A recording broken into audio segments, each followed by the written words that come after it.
მოგესალმებით ბატონო რადიო მსმენელებო და ტელემაყურებლებო მედია კავშირი ობიექტივის გადაცემა CV პასემ თუ გინდა მშვიდობა თუ ეძებ მშვიდობას დღეს ჩვენ გადაცემას წავიყვანთ ბატონ გულბართ ცხილაძესთან ერთად ევრაზიის ინსტიტუტის დამფუძნებელი დამაარსებელი და მის ირგვლივ რაც კი კეთდება საქართველოს ევრაზიასთან დაკავშირებული და ის აზერბაიჯანის, სომხეთი, რუსეთი, შუა აზიის ქვეყნები, ბელორუსიასთანაც ისინი ერთ-ერთი კავშირი, სადაც ჩვენ სივრცეს ამ სივრცეში კიდევ რაღაცას ვფლობთ, მე ინფორმაციის სახით მაქვს.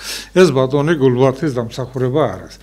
ბატონ გულბართ, მე ვიცი რომ თქვენ ძალიან ბევრი გაკეთებული, არაერთი წიგნი გამოშვებული. არაერთი სახელმძღვანელოსავით აი ასეთი რომელიც სკოლაში არის აუცილებლად საჭირო იქ სადაც გენერლებზეა ლაპარაკი საბრძოლო მოქმედებებზეა ლაპარაკი დაწყებული 1800 პირველი წლიდან ვინ იყო რა იყო რა მდგომარეობა იყო იმიტომ რომ ეს სივრცე მაშინ ერთიანდებოდა მაშინ იყო რუსეთის შემოვიდა საქართველოში მაშინ იყო საქართველოსთან განიდევნა სპარსელების და ისინი გავლენა განიდევნა თურქეთის ასეთი დაპყრობითი ხასიათის ომები და ისინი და ბევრი რაღაცა საინტერესო ჩამოყალიბდა.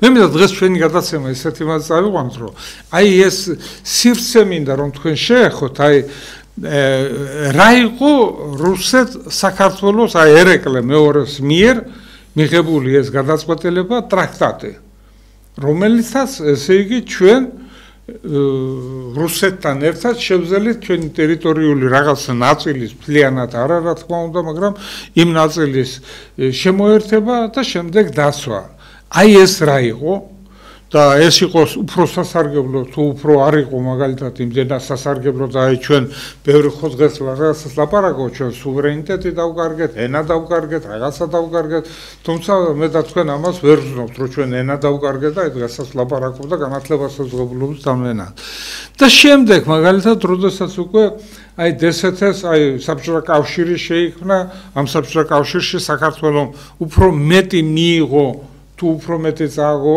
ამ მეორე მსოფლიო ომთან დაკავშირებით პირველი მსოფლიო ომი შეიძლება ამ საკითხებში შეიძლება საქართველოს ძალიან ბევრი აქვს მაგალითად 8 წელი დაწყებული რუსეთ-იაპონიის ომიდან პირველი მსოფლიო ომიდან მეორე მსოფლიო ომიდან აი ეს ვიდა ჩვენ შედარება გავაკეთოთ საქართველოს ამ ოჯახში აი ერთიანი ოჯახი რა იყო დაკარგა თავისი იდენტობა დაკარგა თავისი ეროვნულობა დაკარგა თავისი ენა, განათლება, კულტურა, დამწერლობა, მეცნიერება, თუ პირიქით რაღაცა შეემატა, თუნდაც იმდენი, რამდენიც ყველგან დანარჩენი მასში, ანუ გამოყოფილად რომ აქ არ იყო და იქ ეს კეთდებოდა და ის იყო. აი ამას მინდა შევეყო და შემდეგ აუცილებლად მინდა შევეყო დღევანდელ სამხედრო პოლიტიკურ გეოგრაფიას მინდა სამ კუთხეს მინდა შევეხო ამერიკის შეერთებული შტატები, ჩინეთი, რუსეთი, რუსეთსა და უკრაინას შორის საბრძოლო მოქმედებას, დამოკიდებულებას ევროპას, ნატოს და რუსეთს შორის და თუ გადავალთ ამერიკაში და გვექნება ამის დრო, ვენესუელასაც რომ ცოტათი შევეხო. მე არ მინდა თქვენ ბევრი დრო რაღაცას კითხვები, თუ გამიშთება კითხვებს დაგისვამთ. თორემ და მინდა რომ ეს დრო დაგითმოთ თქვენ, რომ თქვენ შეძლოთ სრულიად გახსნათ აი აზრე. მინდა ისტორიიდან დავიწყოთ და შემდეგ გადავიდეთ ამ სივრცეზე. დიდი მადლობა ბატონო გურამ ასეთი წარდგენისათვის და ნდობისთვის და ის რომ თავისუფალი ასე ვთქვა თემა მომანიჭეთ ფაქტობრივად რომ გადაცემა თანაწამყვანის როლში გამოვდივარ ალბათ დღეს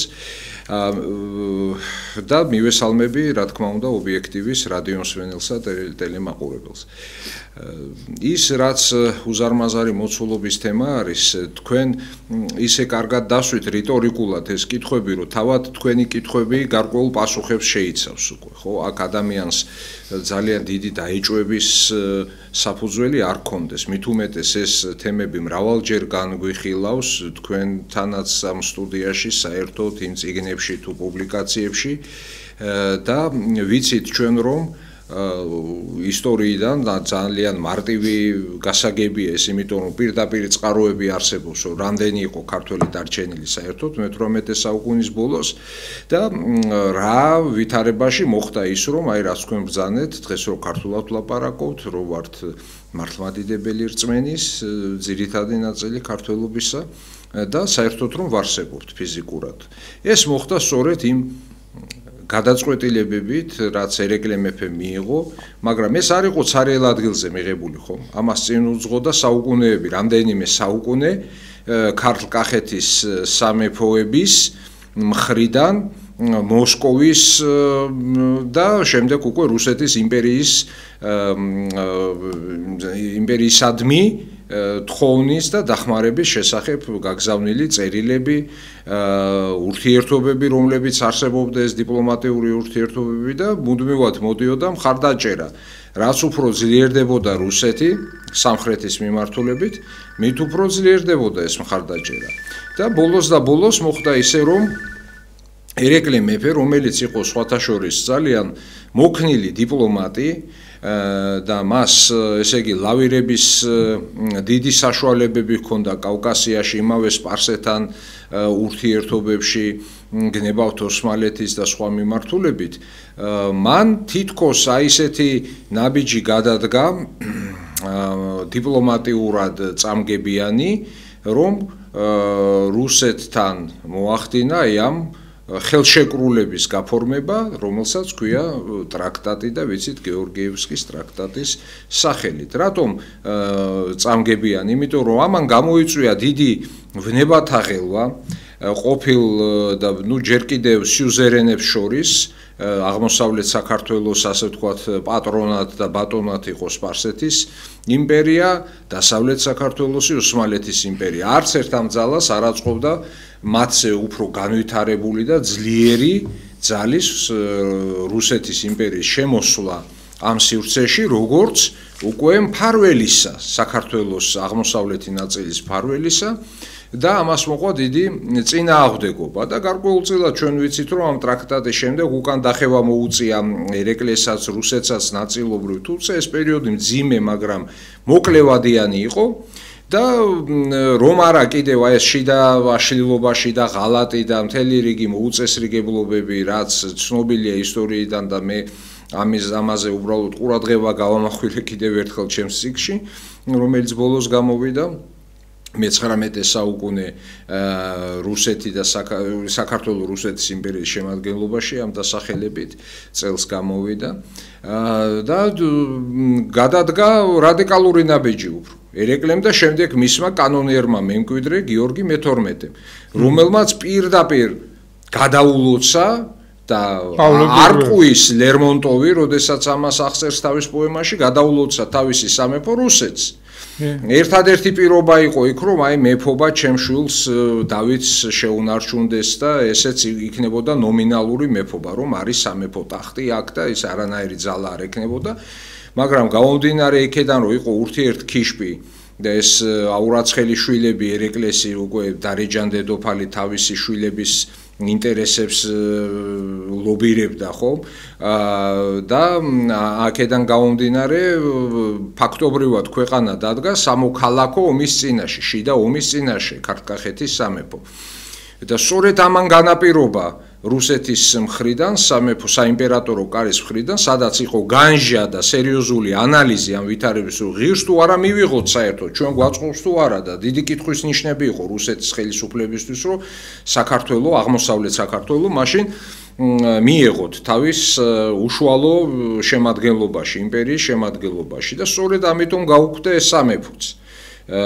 რადგანაც არ იყო აქ შიდა პირობები, რომ ამ სამეფოს რამენაირი ფორმით იარსება, მას ჭირდებოდა არანაირი მოკავშირეობის გაწევა უკვე აღარ შეეძლო საქართველოს, რუსეთისთვის იქნებოდა მისთვის ეს ზედმეტი ტვირთი რუსეთისთვის და ამიტომ მოხდა ამ ქვეყნის შემოერთება, ანუ ჩვენი ქვეყნის შემოერთება რუსეთის იმპერიაში და მაშინ იწყება სწორედ მიუხედავად იმ სირთულეებისა, იმ სოციალური შფოთისა, რაც მოყვა ამას, ვთქვათ, იმ ძველი სისტემიდან ახალ სისტემაზე უფრო პროგრესული ფეოდალიზმის ეტაპზე გადაყვანა საქართველოსი, იქ თავადების აშვებულობა და ბევრი სხვა ფაქტორი, ამის და მიუხედავად ძალიან სწრაფად და ძალიან მყარად საქართველო გაერთიანდა. ეს ერთი, თქვათ, რომ საქართველო გაერთიანდა ნაბიჯ-ნაბიჯ, მოხდა ერთიანი ქართული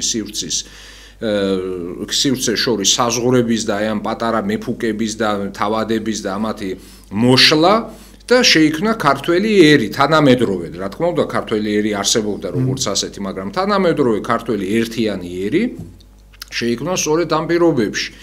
და მშვიდობა მოიპოვა საქართველოს, განვითარება, ეკონომიკური წინსვლა, კულტურის აყვავება, ხელოვნების, მეცნიერების და შემდეგ ეს უკვე უმაღლეს დონეზე ავიდა საბჭოთა კავშირის პერიოდში და ის იმ ენაზე, რომელზეც დღეს ვლაპარაკობთ, ეს არის სწორედ უკვე საბჭოთა პერიოდში შექმნილი ქართული ენა, როგორც თქვა დიდი მეცნიერი აკაკი შანიძე და ის პლიადა ჩვენი ენათმეცნიერების ედგნენ ამ პროცესს სათავეში ქართული ენის რეფორმირებას, ის მდიდარი ძველი ენა ქართული ახალ ეტაპზე გადავიდა ასევე, მოერგო თანამედროვე ვითარებას, გახდა სამეცნიერო ენა მათ შორის, ისწავლება ქართულ ენაზე არაერთი სამეცნიერო დისციპლინა და ეს არის სწორედ ამ ისტორიის და ამ ეპოქის დამსახურება. და ამის უარყოფა არის დიდი სიბრიყვე და სისულელე, მაგრამ თან როდესაც ამას აკეთებს თქვა პროფესორი უნივერსიტეტში, ან სკოლის მასწავლებელი, ეს არის დიდი დანაშაული.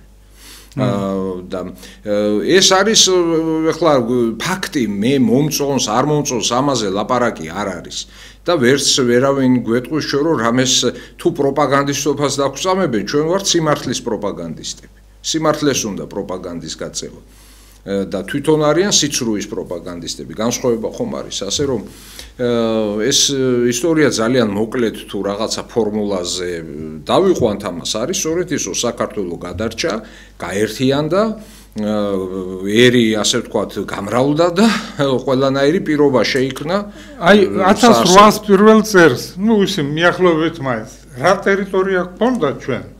და მინდა რომ 1817 წელს, ან 18 წელს, როცა იყო, აი 18 წელს 1918 წელს, 1800 პირველ წელს და 1918 წელს, როცა დამოუკიდებელი საქართველოს აი რესპუბლიკა შეიქმნა, აი რამდენი იყო ტერიტორია და რამდენი ჩაბარდა საქართველოს ტერიტორიას. ну ისეთ მიახლოს და მოსახლეობას თუ გავს. ну ყოველ შემთხვევაში გაცილებით დიდი იყო, ვიდრე ის შემდგომი უკვე 70,000 კვადრატული კილომეტრი, რაც ჰქონდა საქართველოს SSR-ს, უფრო დიდი იყო.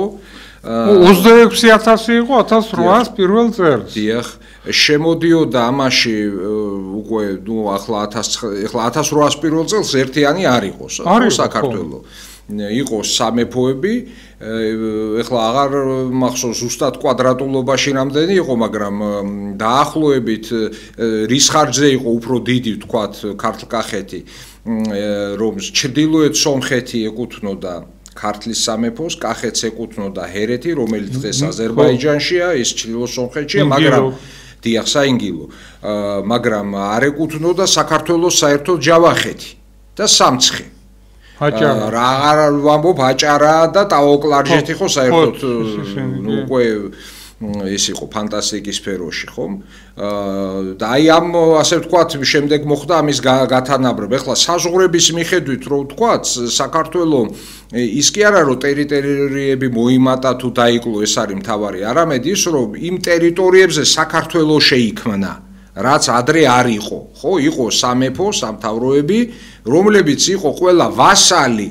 ეს არ იყო დამოუკიდებელი სამეფო, იგივე ერეკლე იყო სპარსეთის შაჰის ვასალი. ეს არ უნდა დაგვავიწყდეს, ეს არ იყო დავით აღმაშენებელი, იყო სპარსეთის მეფის ვასალი. ხო, დავითი იყო მეფეთა მეფე. ეს აღმაშენებელი გვიანდელი ტერმინია უკვე, ხო?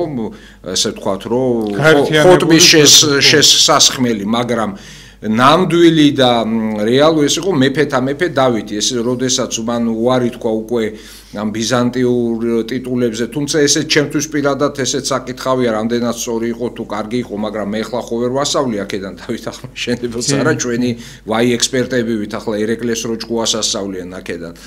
აი ასე იყო თუ ისე დავითი გახდა თვითონ გახდა ერთგვარი იმპერიის მეთაური და საქართველოს თამარ მეფის დროს იყო იმპერია პანკავკასიური და ეს ესე წერია ბრიტანიკაში მაგალითად რომ ჩავიხედოთ 60-იანი წლების და შემდგომი გამოცემების იქ დევიდ ლანგი წერს ცნობილი ბრიტანელი ქართველოლოგი რომ ეს იყო პანკავკასიური ანუ საერთო კავკასიური იმპერია საქართველოს და ამას ცუდი არაფერია ჩვენ ერთი პერიოდი ვიყავით თვითონ ვიყავით იმპერიული ერი და ჩვენთან შემოდიოდა სომხები, სხვადასხვა ეს შემდგომი აზერბაიჯანული სახანოები და ჩრდილოკავკასიის ხალხები ემორჩილებოდნენ იქეთ ტრაპიზონის ბერძნული იმპერია იყო საქართველოს გავლენის სფერო პირდაპირ დაქვემდებარებაში და ახლა როგორ შეიძლება ახლა მე გადავედი ცოტა იმპერიის თემაზე როგორ შეიძლება ჩვენ როგორც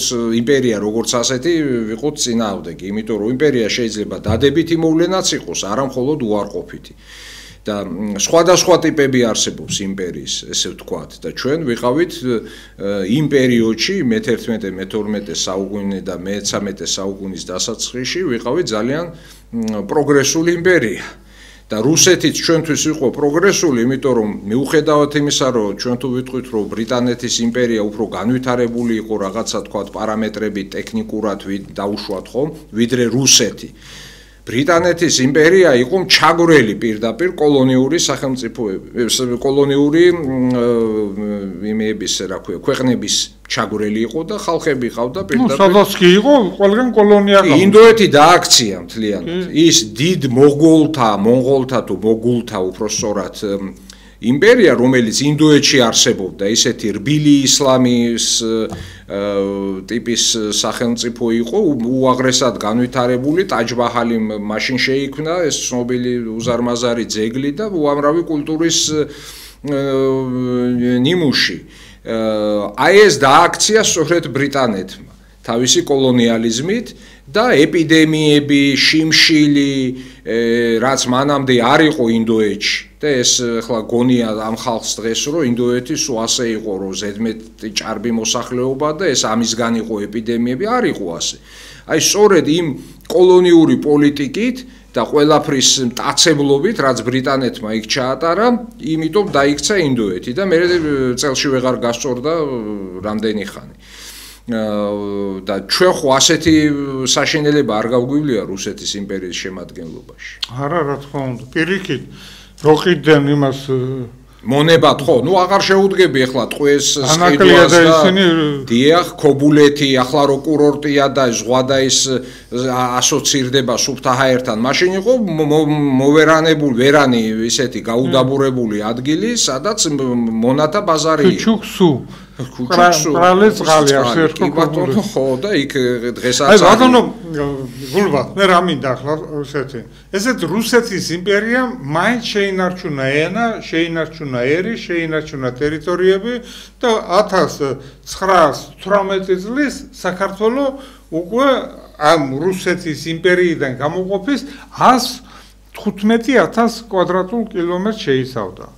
ნუ ჟორდანიას მთავრობა მოვიდა, ხელად როგორც კი მოვიდა დათმეს რაღაცები ტერიტორიები, გახდა 95,000 ტერიტორია. შემდეგ ესე იგი ჟორდანიას მთავრობა რო წევიდა და კიდევ რაღაცები გადახედვა მოხდა რაღაც ტერიტორიების, ნუ გახდა 70,000-მდე, 79 და რაღაცა 1000-მდე. დღეს ვართ 58,000 კილომეტრი. თქვენ როგორ ფიქრობთ ახლა აი ეს რასაც თქვენ ახლა ვიყვებით საქართველოს და იმაზე, ხო? აი ეს სიტუაცია დღეს საქართველოს აწყობს აი რუსეთთან დამოუკიდებულება. ამ საბჭოთა პერიოდი გავიაროთ თუნდაც აი ესეთი იმით, მაგრამ აი ეს დამოუკიდებელი სახელმწიფო არის. გვაქვს ეს ტერიტორია და გვაქვს გადასაწყვეტი საკითხები. აი დღევანდელ საქართველოს რუსეთის, საქართველოს დსთ-ის სივრცის, აი სივრცის მთლიანად, აი ამ სივრცეზე რა სიტყვოდით თქვენ?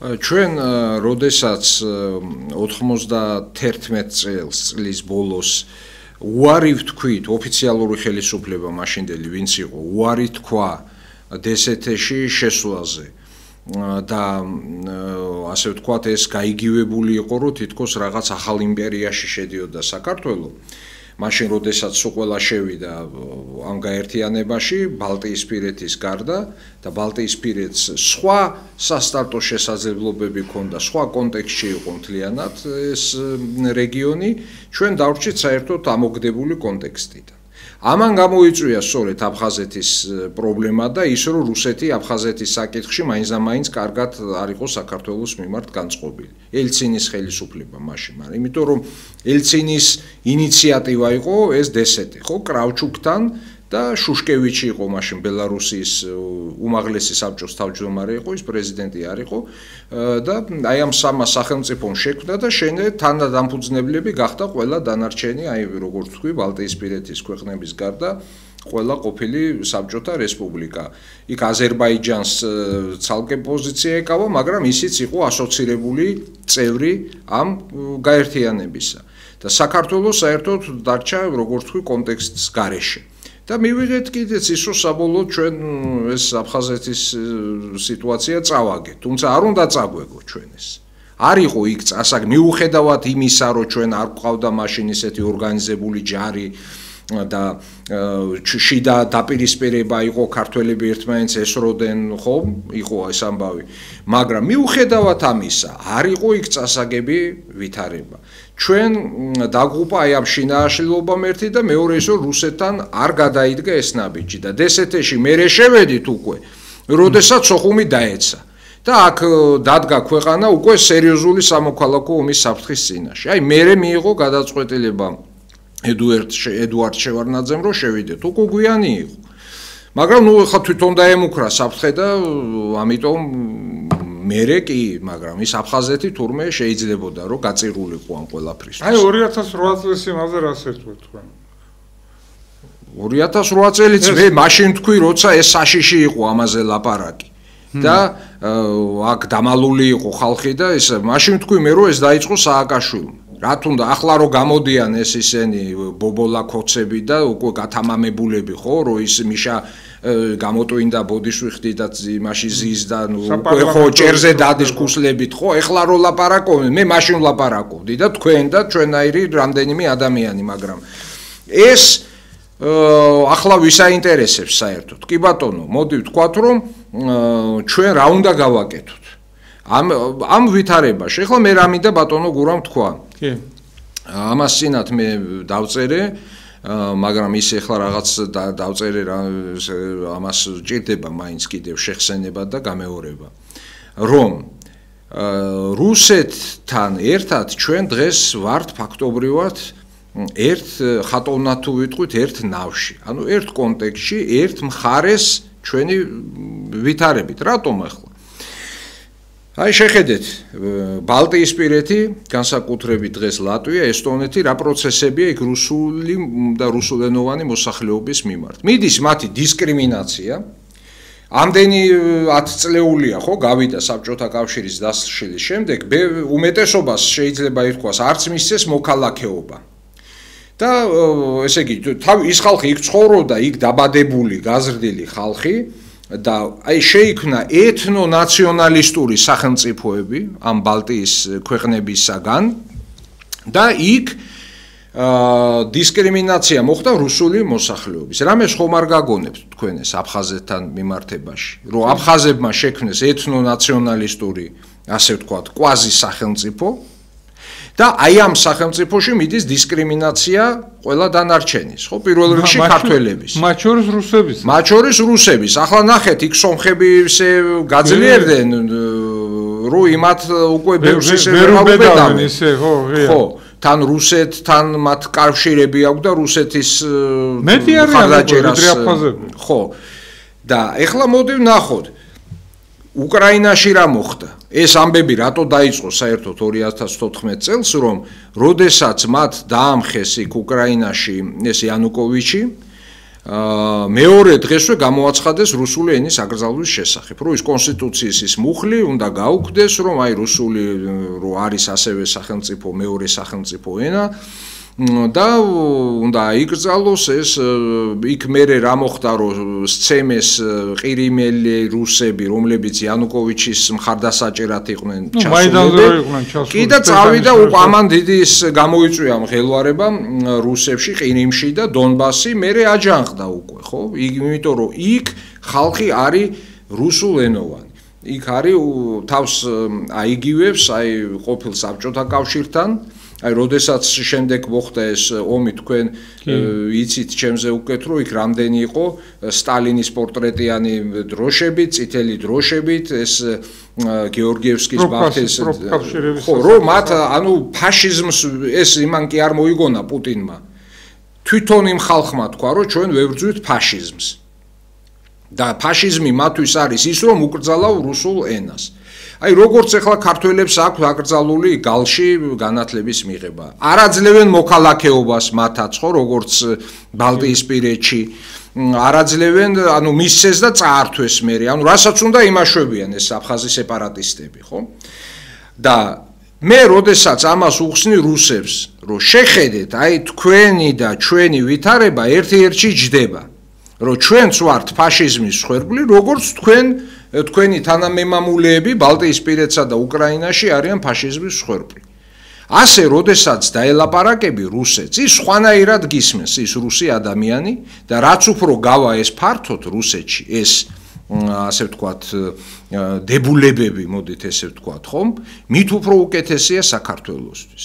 ჩვენ არ აგვაქვს, ეხლა აი ეს რო აი ტერიტორიული მთლიანობა, რუსეთი არ ღვევს ჩვენ ტერიტორიულ მთლიანობას და უკრაინის ტერიტორიულ მთლიანობას და ჩვენთან გონიათ, რომ ჩვენ აი უფრო უკრაინის მხარეს უნდა ვიყოთ აქედან გამომდინარე.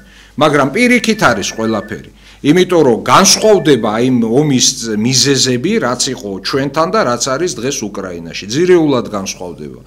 და ჩვენ თუ კი ვებრძვით აი ამ დისკრიმინაციას ქართველების, იგივე თუნდაც ახლა ავიღოთ ის ახალგორის რაიონის. მე ვიცნობ ბატონი მერა ბალაშვილი არის შესანიშნავი ინტელიგენტი ადამიანი, ამ რეგიონის მკვიდრი. გაზეთის, ქართული გაზეთის რედაქტორი და უდიდესი ღვაწლი აქვს მას ქართული ტოპონიმიკის აღწერა შენარჩუნებაში. ბატონ მერაბს. და მერა ბალაშვილი არის დღეს დევნილი ახალგორიდან, ქალაქ ახალგორიდან. იქ სოფლებში არიან ქართველები, მაგრამ ქალაქში ნუ ძალიან ცოტა. და მაინც მის სახლში, კორპუსის ბინაში არის შესული ვიღაცა 20 მილიციონერი. და არ უშვებს ვეუბნები სხვა იმაში მაინც გადადიო, არა აქ მინდა მე ვიყო და იმას რო შენი მეუღლეო რაღაცა მიტინგში მონაწილეობდა 91 წელს ამას უხსენებს, ხო? ესე იგი, ეს ხომ არის თავისებურად ბანდიტიზმი და ფაშიზმი. და ჩვენ რუსებს უნდა უთხრათ, რომ აი ეს არის დაუშვებელი, თქვენ რა უკანონობას უჭერთ ხარს? დაუჭირეთ ხარი აი ამ კაცს, რომელსაც უნდა თავის სახლში დაბრუნება. და ჩვენ აი ესე კანონით ნაბიჯ-ნაბიჯ რო ვიმუშავებთ და კანონის ენით დაველაპარაკებით, სამართლიანობის ენით დაველაპარაკებით და პირველ რიგში საქართველოში შეწყდება ეს რუსოფობული რაღაცა გამოხტომები და ის კი არა რომ გეტყვიან ისა რუსი ხარ, არამე არა ვარ რუსი, პირიქით თქვი ხო რა პრობლემაა რომ რუსი ვიყო, ან რომელიმე ეროვნება, რა შუაშია, რუსი რა შეურაცხყოფელი სიტყვა არის, ვერ გავიგე ეს ეროვნება, ან აზერბაიჯანელი ხარ, ან სომეხი ხარ, რა შეურაცხყოფა ვერ გავიგე. საზოგადოება ამასთან მიმართებაში, აი რა პლატფორმა აქვს საქართველოს ტერიტორიალური მთლიანობის აღდგენასთან დაკავშირებით, რომ ხარს უჭერდეს სოფლიო. გარდა გაეროში მიიღეს რაღაცა, იმას არავინ არ უსმენს. არაფერი, არავის ჯერ ერთი არ აინტერესებს ჩვენი ეს ტერიტორიული მთლიანობა. ვის აინტერესებს ერთი გეკითხებით, აი ბატონო გურამ. ეხლა ჩვენ უნდა ვისაუბროთ ამ სამ კუთხეზე, თქვენ ბრძანეთ, ხო? ჩინეთი, რუსეთი და შეერთებული შტატები და ახლა საქართველოს ტერიტორიული მთლიანობა აი აქედან რომელს აინტერესებს აი ამაზე გადასვლა მინდა და ამას შეგეკითხა. და მოდი ვთქვათ, ერთადერთი ეს შეუძლია რუსეთს, რომ რაღაცის სანაცვლოდ მოხდეს რეინტეგრაცია. მოდი დავანებოთ ჯერ ერთი რამდენჯერ ვთქვი მეგაცო, ამ ტერიტორიული მთლიანობის აღდგენა. ეს უკვე ნიშნავს ომს, ავტომატურად ეს ტერმინოლოგია. აფრთხობ, აშინებ შენ იმ აფხაზაც ოსად. ჩვენ უნდა უთხრა, რომ ჩვენ აღვადგინოთ აი, სხვათა შორის ოსები ამბობდნენ ამას, რომ მოდიხარ თუ ამ მენშევიკების დროშითო, მაშინ ხო გახსოვთ რა დროშა გქონდა. მოდითო თამარის დროშითო. იმიტომ რომ ახსოვს იმ ხალხს, რომ დავით სოსლანი ოსი იყო და თანამართველი იყო, ხო? კი, რა თქმა უნდა. თამარის მეუღლე იყო და ებარა მთელი სახელმწიფო საქმეები. იგივე თამარი აფხაზეთში ჩავიდა, ეგ იმ აფხაზებმაც იციან, რომ ეს ლაშა გიორგი ლაშარო აფხაზური წარმოშობის სახელია და ამის საფუძველი უთხრა ჩვენ რომ ვარ თამარ მეფის მემკვიდრეები ყველანი. და აღარ იქნება აქ ის რომ აი შენ იმ ეროვნების ხარ, ამ ეროვნების ხარ, მე შენზე მეტი ვარ. მესხელი. ხო, იყოს ძალიან ბევრი გვარები, რომლებიც არიან, აი ისეთი ისინი წარმოშობის ისინია. მათ უნდა უთხრათ რომ შენ რო საქართველოს სივრცეში იქნები, ეს არ ნიშნავს რომ შენ გაქართველებს ვინმე ასიმილაციას გიწევს. ძალიან იყავი შენ აფხაზი, ვინ გართმევს ამას, ხო? მაგრამ მეორე მხარე არის რომ ჩვენ არ ვართ მწიფენი, ჩვენ არ ვართ არც თამარ მეფის ღირსი და არც არაფრის ღირსი საერთოდ მე თუ მკითხავ. და აი ეს არის პრობლემა და რომელიმაზეა ლაპარაკი ახლა ამ სამკუთხედზე, ხო, საერთოდ რით არის დაკავებული ჩვენი საზოგადოება და გინდ ხელისუფლება, გინდ ოპოზიცია, ეს ხო პოლიტიკა არ არის საერთოდ. სამკუთხედში ევროპა ვერ ხდება. და მაინდამაინც ქართველებს აქვს ჩვენ ვარ თურმე და ჩვენ ახლა იმ ევროპასაც ჭკუას ვასწავლით ის ახლა მერსედესის სამშობლო გერმანია ამდენი ინჟინრები ფილოსოფოსები ახლა ამხელა გიგანტისა და ინგლისი და საფრანგეთი და ჩვენ აქედან აი ისა ტყემალი გვაქვს და არ შეიძლება ასე ხო ყველაფერში ზომიერება არის საჭირო და შენი ადგილი უნდა იცოდე მოდი აქედან დავიწყოთ შენ რო ეს იმას კი არ ნიშნავს რომ შენ გაირიყო და შენ არაფერი არ ხარ არ შეიძლება არც ეს მეორე უკიდურესობა მაგრამ ყველაფერს აქვს თავის ფორმა თავის დიპლომატია თავისი ჯერ ერთი სტრატეგია ახლა გამოაცხადა პრემიერმა რომ სტრატეგია 2030 წლის თუ რაღაცა ხო აბა ნახოთ ერთი რა სტრატეგია აქვს თუ ყველაფერი გაყიდონ ბენდუკიძეები არიან ესენი კუბში აყვანილები რომ ყველაფერი გაყიდე ეს არა მაშინ რა ტერიტორიებზე ვლაპარაკოთ ბატონო გურამ თუ შენ თვითონ ყიდი პორტები გაყიდე აეროპორტები გაყიდე ну კი მიეცის ვითომ 50 წელი იჯარა იგივე გაყიდვა ეგ ხო ელექტროსადგურები გაყიდე ყველაფერი გაყიდე და შენ ეუბნები იმას რომ მოდი და მე შენც გაყიდი შენ შემომიერთდი ისა სოხუმი და ის გაგრა და მე გაგიყიდი მაგას და არაბებს ჩაგისახლი უნდა იმას არ უნდა მე მგონი აი არაბებთან დაკავშირებით რა გაქვთ თქვენ აი როგორ ფიქრობთ თქვენ ეს სახელმწიფოს ჩვენი სახელმწიფოს მეთაურის და აი თქვათ მთავრობის პარლამენტის გადაწყვეტილება ეს სწორია საერთოდ არ არის სწორი რა თქმა უნდა ეხლა ეს კარგია რომ ამაზე მე მგონი არსებობს კონსოლიდირებული აზრი საზოგადოებაში ეხლა ვიღაც მარგინალები და ვიღაცა კარის მლიქვნელი პოლიტოლოგები რომლებიც ცდილობენ ამის გამართლებას და აი ინვესტიცია შემოდის და ეხლა ეს ინვესტიცია ჯერ ერთი რა არის ის არის ჩადება ხო ინვესტიცია და რო ჩადებს ის ამ ფულს ის რა საჩუქარი გრანტი კი არ არის იმან უნდა ამოიღოს 3-ჯერ მეტი და 5-ჯერ მეტი იმ ინვესტიციით და რის ხარჯზე ჯერ ერთი აჩვენეთ საზოგადოებას რას მოაწერეთ რა ხელშეკრულება ასეთი რატო არის გასაიდუმლოებული რა ატომური რეაქტორის ხელშეკრულება ბირთვული რაკეტები თუ რატოა საიდუმლო ეკონომიკური პროექტია ვითომ უწყინარი ხო სასტუმროები და დასასვენებელი კომპლექსი და როგორ შეიძლება ამის გასაიდუმლო გამოაქვეყნეთ მაშინ და შევხედოთ რა წერია როგორ წერია გასხვისებული ხო არა ეს მაგრამ ნებისმიერ შემთხვევაში აქ ლაპარაკი არის რომ გასხვისება არის ეს ხო გასხვისება გაყიდვა იქნება თუ გრძელვადიანი იჯარა ეს არის გასხვისება და სტრატეგიულ რეგიონში ხო სასაზღვრო რეგიონში მუსულმანური თურქეთია და აუცილებლად თურქეთი ჩაერთვება ამ პროექტში ამა თუ იმ ფორმით სხვანაირად თურქეთი ისე არ დაუშვებს რომ მის გარეშე ამხელა პროექტები ბათუმზე აქვს დიდი ხანია და სულ ამბობია და ეხლა აი ხალხი რა ქვია ხუმრობით წერენ რომ თურქებმა თქვენსო აქ აჭარაში რა ამბავი არო ეს არაბიზაციაო ჩვენ უკმაყოფილოვნი ვართო თურქებიო ხო და ასე რომ ეს ხუმრობათ მაგრამ რეალობაც მე მგონი ასეთი დადგება აი ეგრ კწანისის ტერიტორიას რო აძლევენ რომ შემოყავდა სოფლები აშენდა ჩვენი ვაშა უცარაშვილი სულ მაგაზე გამოდის გადაცემებში და ნუ როგორ რაღაცაა იცი აი ამხელა მიზა გვაქვს 58000 კვადრატ გასამართული კილომეტრი გვაქვს დარჩენილი. მეტი კი არა. მე მინდა უთხრა საზოგადოებას, ახლა თქვენ გამახსენეთ ამისთვის არ ვიყავ მზად და არც ამაზე სალაპარაკოთ არ მოვედით, ხო? მე ყველა არც ერთი პარტიის წევრი არ ვარ და მე უბრალოდ პიროვნებებს ვიცნობ და მეგობრობ და კარგი დამოკიდებულება მაქვს ამა თუ იმ პარტიაში. მე ყველას მოუწოდებ, რომ ამ იდეის გარშემო ყველა უნდა გაერთიანდეს. აქ არ შეიძლება ის ჩემი ის არის ინიციატივა, იმის ინიციატივა. აი გამოცხადდა, ხო? მოდი და დავდგეთ ყველა ერთად. რომ გავაპროტესტოთ ეს ამბავი. ეს ისევე უნდა მოხდეს როგორც სხვა შემთხვევაში მოხდა დაუშვათ კი იძახიან რომ ეს სპეციალურად დადგმული იყო, ჩადგმული იყო ეს რიონის ამბები, მაგრამ კი ბატონო დავდგათ ახლა ასევე. უნდა გაჩერდეს ეს არ შეიძლება. ან ჯერ გვაჩვენეთ ეს ხელშეკრულება და იქნება ჩვენ უფრო მოგვეწონოს ეს, ხო? ნუ არ ვგონია. თუ ესე ჩატარდა რა და ამათ გაუვიდათ მაშინ არ ვიცი მე საერთოდ ეს უკვე იქნება რაღაცა ცირკი რომ ჩვენ კიდე აფხაზეთზე ვილაპარაკოთ და ეს ძალიან უკვე სასაცილო იქნება რა ეს ბატონ გულბაძე იმის ტოლფასი ხო არ არის რომ მაგალითად რაღაცა ჩვენი ტერიტორია ვიღაცასთან გვაქვს მაგალითად რაღაცა დავა და ჩვენ მივიღეთ ეს გადაწყვეტილება, აი და გადავეცეთ მას. აი გახსოვთ კვირიკაშვილის დროს რო გადაცა ტერიტორია ბათუმში, ჩოროხმა შეისვალა ისინი და კუნძული ისინი 6 გექტარია პატარა. კი, გადასცა მართალი ბრძანდები და აი ახაც ეს საკითხი, რომელიც ასე აკეთებენ ისინი და გადაწყვეტილებას ვიღაცა ღებულობს. ვიღაც აი მათმა ხომ მიიღეს ეს გადაწყვეტილება. ეხლა შეიძლება ასე ღებულობს ამ გადაწყვეტილებას და ხალხმა არ იცის და აზერბაიჯანში ხო, აი მარტო აი დედათა მონასტერზე რო არის იქ ლაპარაკი, ხო?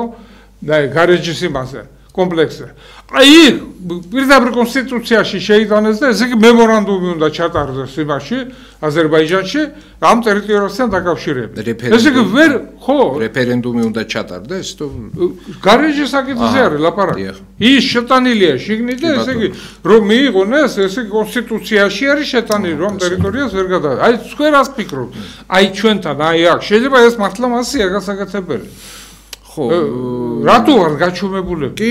კი, აქაც უნდა, მაგრამ აქ ლაპარაკი არის რომ აი ეს რაც საბჭოთა დროს იქეთ ხარეს იყო, ეს აქეთ იყო, მე ატყდა ლაპარაკი რომ აი პატრიოტმა კაცმა მოსკოვიდან ჩამოგვიტანა რუკა, ორიგინალი, რომელზეც ასახულია რომ დავით გარეჯის ძირითადი ნაწილი საქართველოს ხარეს არის და გაქრა ეს რუკა, სადღაც არის ჩამოკიდებული კედელზე. მე ვნახე ეს რუკა. ეს რუკა არის ისეთი დიდი მასშტაბის.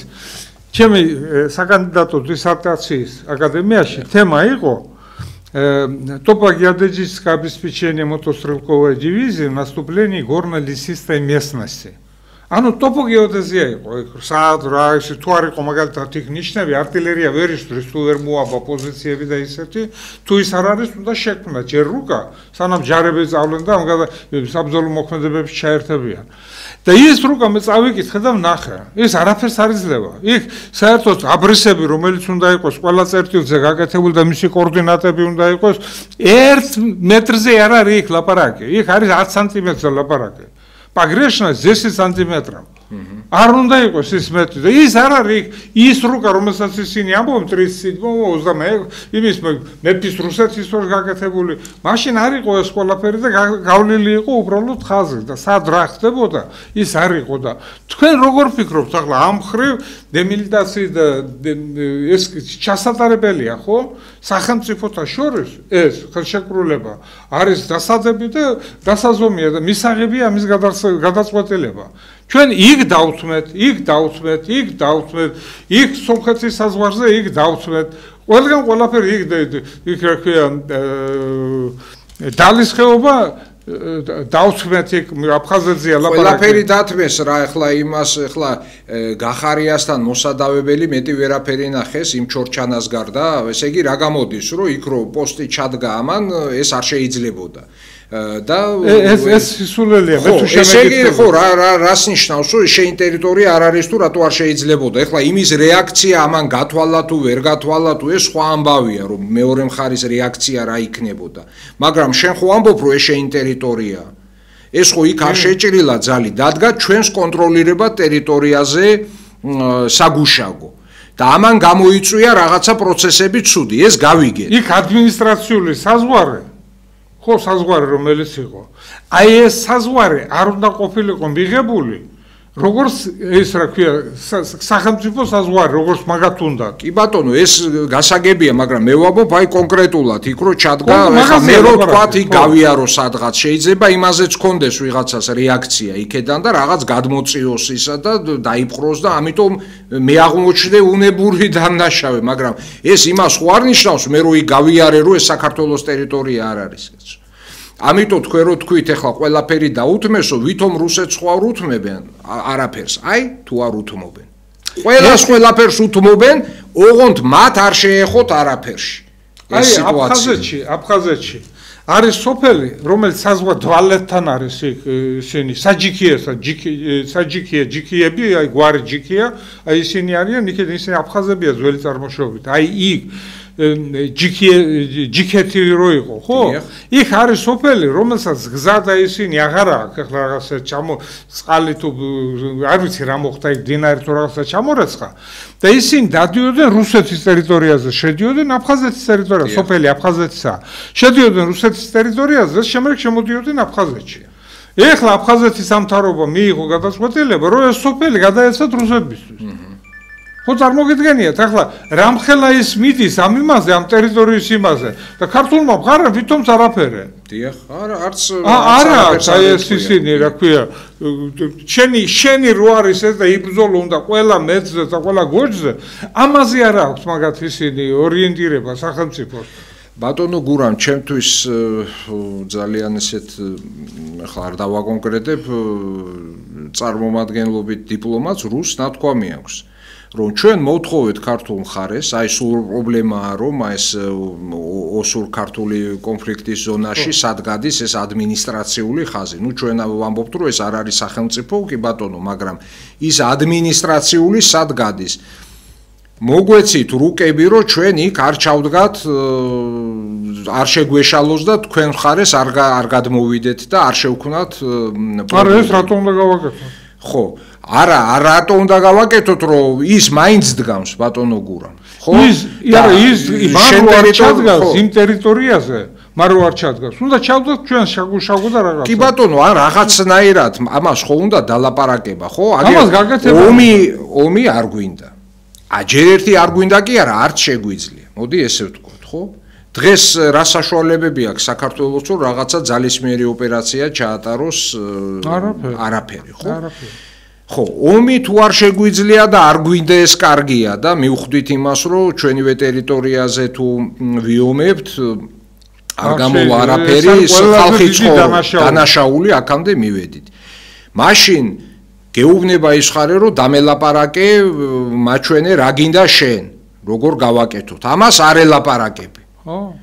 საერთოდ არა გაქვს არანაირი ოფიციალური არხი ურთიერთობის. ის კაცი დანიშნე, რა ქვია, ის ქაჯაია იმ ზურაბაბაშიძის ადგილზე და ყავს აქ თბილისში გამოკეტილი. არანაირ ფუნქციას ის არ ასრულებს. აღარ არის ის ფორმატი, აბაშიძე კარასინი, არა გვაქვს დიპლომატიური ურთიერთობა.